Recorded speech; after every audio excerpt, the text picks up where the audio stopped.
ഇന്ന് ഞാൻ വന്നിരിക്കുന്നത് ഈ ഒരു കുർത്തീൻ്റെ ഡീറ്റെയിൽസുമായിട്ടാണ് കേട്ടോ. എൻ്റെ ഒട്ടുമിക്ക വീഡിയോസിലും ഞാനത് വെയർ ചെയ്തിരിക്കുന്നത് നിങ്ങൾ കണ്ടിട്ടുണ്ടാവും.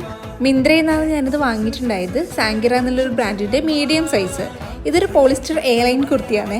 ഇതിൻ്റെ കൂടെ തന്നെ സെയിം മെറ്റീരിയലിലുള്ള ഒരു പലാസോ പാൻറ്റും കൂടി ഉണ്ട്. ആ ഒരു പലാസോ പാൻറ്റ് വെച്ച് നമുക്ക് മറ്റൊരു കുർത്തി കൂടെ സ്റ്റിച്ച് ചെയ്യും കേട്ടോ. അത്രയും മെറ്റീരിയൽ ഉണ്ട് അതിന്. ഡെയിലി വെയർ ആയിട്ടൊക്കെ യൂസ് ചെയ്യുമ്പം ആ ഒരു പാൻറ്റ് ഞാൻ ഇതിൻ്റെ കൂടെ പെയർ ചെയ്യാറില്ല കേട്ടോ. എന്തെങ്കിലും ഫംഗ്ഷൻസിന് പോകുമ്പോൾ ആണ് ആ പാൻറ്റും കൂടി ഇതിൻ്റെ കൂടെ പെയർ ചെയ്യുന്നത്. അന്നേരം ഒരു പാർട്ടി ഔട്ട്ഫിറ്റായിട്ട് ഇത് മാറും. ഇതിൻ്റെ ഡീറ്റെയിൽസിലേക്ക് വരികയാണെങ്കിൽ വീനെക്കാണ്. അതുപോലെ തന്നെ നെക്കിലും സ്ലീവിൻ്റെ എഡ്ജിലും ഒരു ലേസിൻ്റെ ഡീറ്റെയിലിംഗ് കൊടുക്കുന്നുണ്ട്. മിറർ വർക്കൊക്കെ ആണെന്നാണ് അവർ അതിൻ്റെ ഡിസ്ക്രിപ്ഷനിൽ കൊടുത്തിട്ടുണ്ടായത്. പക്ഷേ ജസ്റ്റ് ഒരു ലേസ് വർക്ക് മാത്രമേ ഉണ്ടായിട്ടുള്ളൂ. പക്ഷേ അത് ഭയങ്കര എലഗൻ്റ് ആണ് കേട്ടോ കാണാൻ വേണ്ടിയിട്ട്. വളരെ കംഫർട്ടബിൾ ആയിട്ടുള്ള വളരെ അഫോർഡബിൾ റേറ്റിലുള്ള ഈ ഒരു കുർത്ത നിങ്ങൾക്ക് വാങ്ങണമെങ്കിൽ മിന്ത്രയിൽ ജസ്റ്റ് ഒന്ന് നോക്കി നോക്കൂ കേട്ടോ. അപ്പോൾ ഇന്നത്തെ വീഡിയോ ഇത്രയേ ഉള്ളൂ. ഇഷ്ടമായിരുന്നെങ്കിൽ സബ്സ്ക്രൈബ് ചെയ്യാൻ മറക്കല്ല.